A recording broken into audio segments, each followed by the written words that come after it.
आज है जनवरी की 15 तारीख। यदि आपने अपने गार्डन में जेट प्लांट लगा रखा है, फॉग के कारण आपने उसको इंडोर रखा हुआ है, तो अगर अब थोड़ी सी भी धूप आने लगी है तो जेट प्लांट को आप बाहर रख सकते हैं। और आज मैं कुछ ऐसे काम करने वाली हूँ जिनको अगर आप कर लेंगे तो आपका जेट प्लांट गर्मी में भी बहुत अच्छे से चलेगा और बरसात में भी हरा भरा बना रहेगा।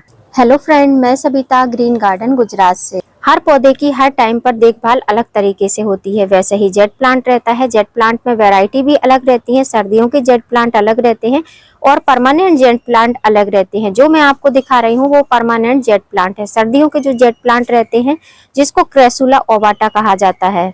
क्रेसुला ओवाटा की पत्तियां मोटी मोटी और बड़ी बड़ी सी रहती हैं। उनकी स्टेम भी काफी थिक रहती है और उनमें काफी ज्यादा जेल भरा रहता है। मतलब जो ये पत्तियां छोटी छोटी दिख रही हैं उनकी पत्तियां इससे ट्रिपल या 4 साइज में रहती हैं। लेकिन वो क्रेसुला ओवाटा खाली सर्दी वाले प्रदेशों में ही टिक सकते हैं। हमारे यहाँ पर, जैसे मैं गुजरात में रहती हूँ, तो हमारे यहाँ पर ये वाला जेट प्लांट ही बहुत अच्छे से सरवाइव करता है, हरा भरा बना रहता है।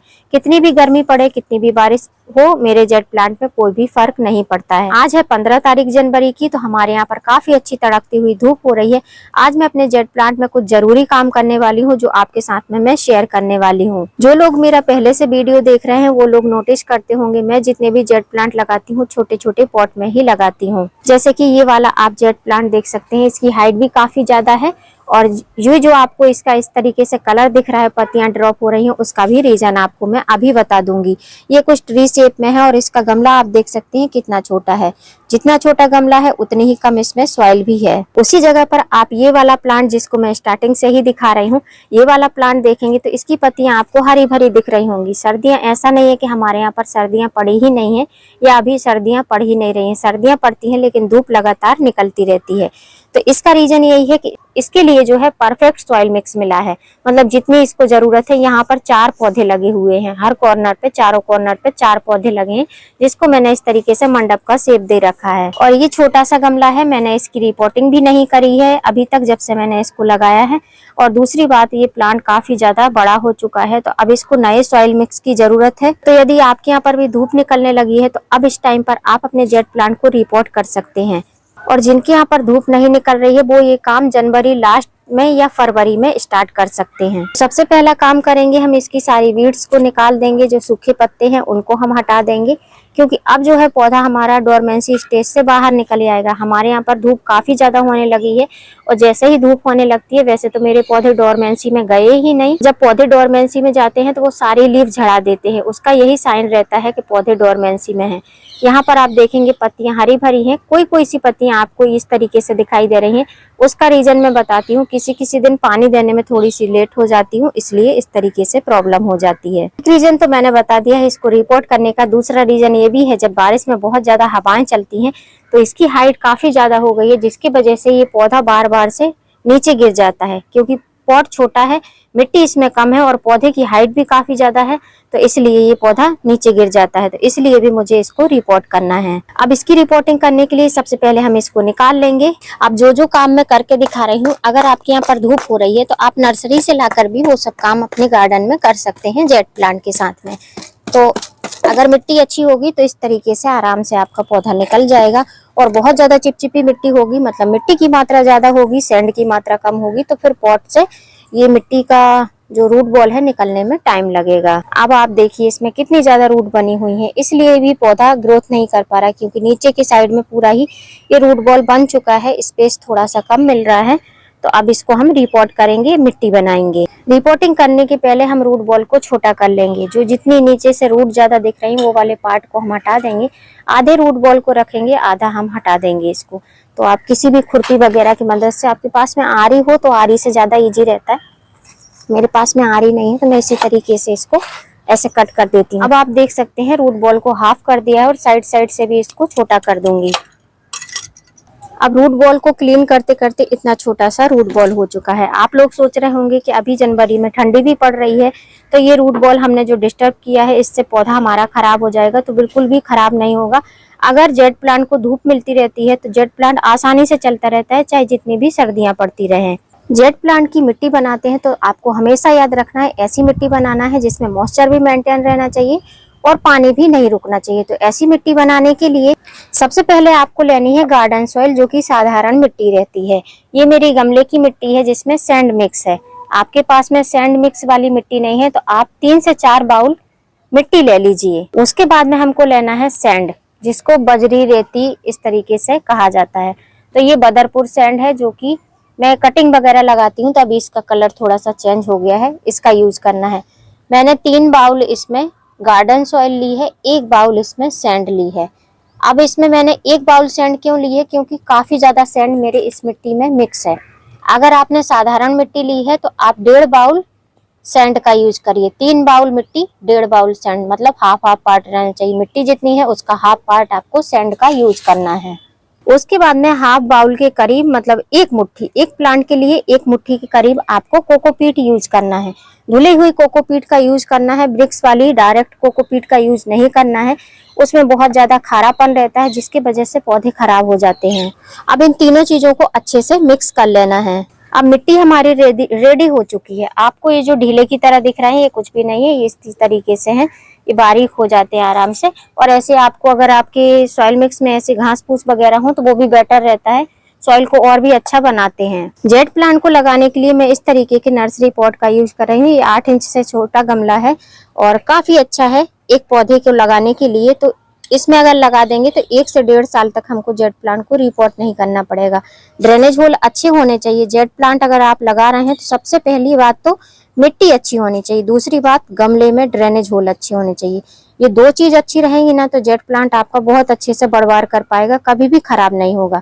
ड्रेनेज होल को कवर करने के लिए मैं सिंथेटिक कॉटन यूज कर रही हूँ, आप ठीकरी वगैरह का भी यूज कर सकते हैं। इतना करने के बाद में अब ये जो सॉइल है इसको हम लगभग हाफ से थोड़ा सा पार्ट कम गमले में फिल कर लेंगे। अब हाफ गमले से कम मैंने इसको मिट्टी को इसमें डाल दिया है। इसके बाद में आपने नोटिस किया होगा ना मैंने इसमें वर्मी कंपोस्ट डाला है, ना मैंने इसमें गोबर की खाद डाली है। मैं खाली एक ही फर्टिलाइजर डालूंगी जो कि अभी हमारे पौधे के लिए जरूरी है। उसका रीजन ये है कि जो हमने पौधे की रूट को डैमेज किया है, पौधा सबसे पहले रूट बनाता है तब ऊपर की साइड में बढ़ता है। तो अगर हम एज इट इज ऐसे भी लगा देंगे तो मिट्टी के संपर्क में आके पौधा धीमे धीमे रूट बनाएगा, लेकिन काफी ज्यादा टाइम लगाएगा।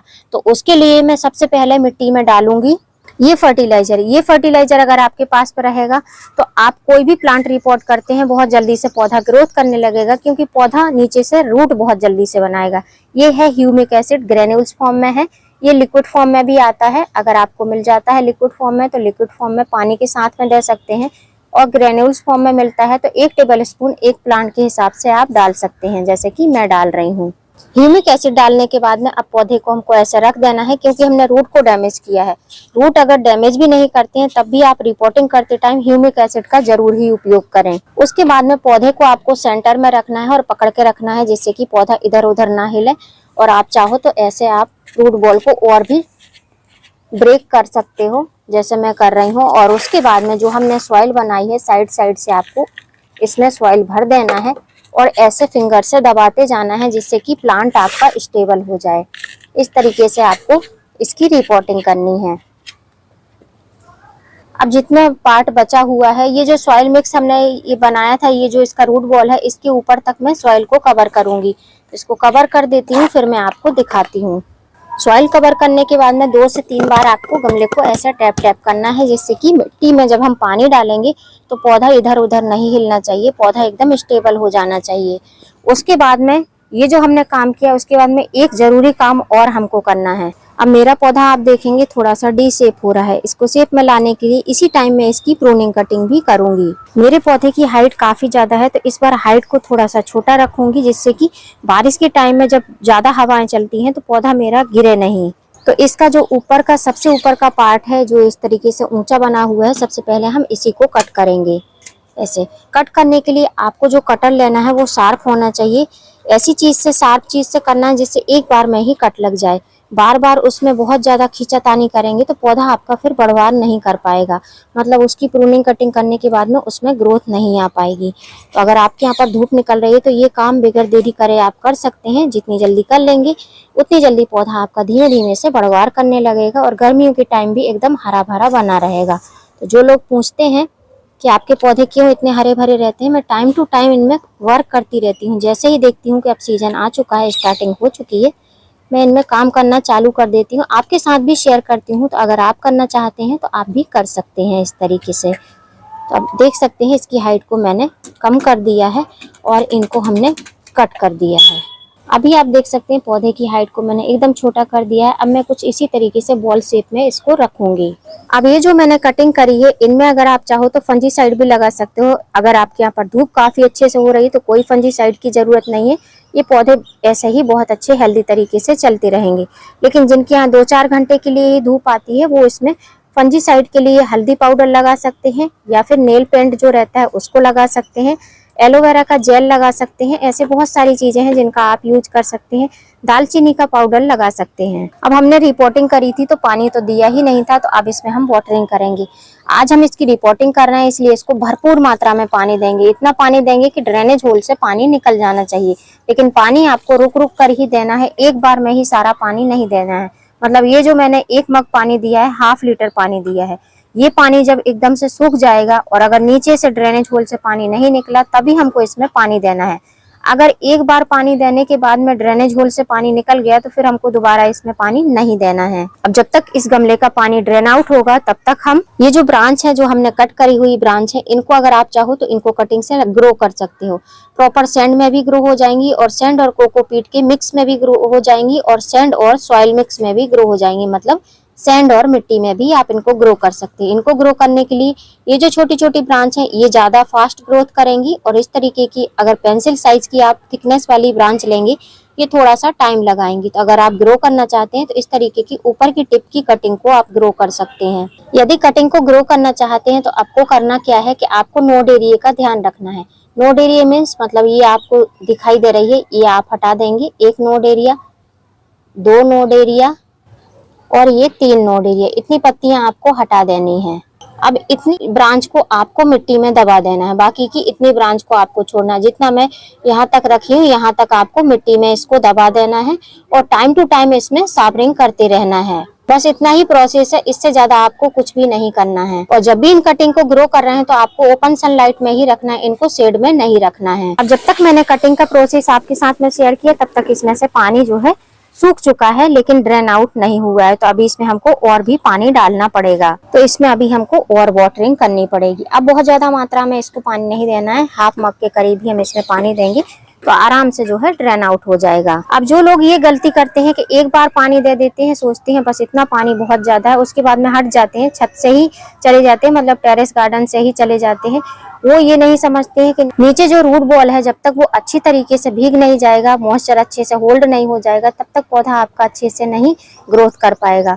तो नीचे जब तक पानी नहीं पहुंचता है, आपको आपके गमले के पास ही रहना है। रिपोर्टिंग करने के बाद हटना नहीं है वहां से। अब आप देख सकते हैं मेरा जो गमला है वो एकदम फ्लैट था, मतलब उसमें नीचे से पैर नहीं बने हुए थे, इसलिए मैंने इसको स्टैंड पर रख दिया। आप देख सकते हैं बूंद बूंद पानी धीमे धीमे से निकल रहा है। तो जब इस तरीके के गमले आप यूज करते हैं जो कि फ्लैट रहते हैं, मतलब इनमें पैर नहीं बने रहते हैं, तो उसके लिए स्पेशली आपको गमले के नीचे स्टैंड का यूज करना चाहिए, तो पानी अच्छे से ड्रेन आउट हो जाता है। अब आप देख रहे हैं बहुत आसानी से धीमे धीमे से पानी निकलने लगा है। मतलब अब हमको जेट प्लांट जो हमने रिपोर्ट किया है, इसको पानी देने की जरूरत नहीं है।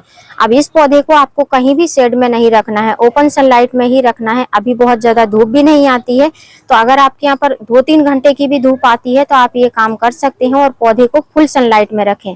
डेली डेली इसमें वाटरिंग नहीं करनी है, जब मिट्टी सूख जाएगी तभी आपको इसमें वाटरिंग करनी है। और ये जो ऊपर के साइड हमने ब्रांच कट की है, प्रूनिंग करी है, इसमें आपको साबरिंग करनी है।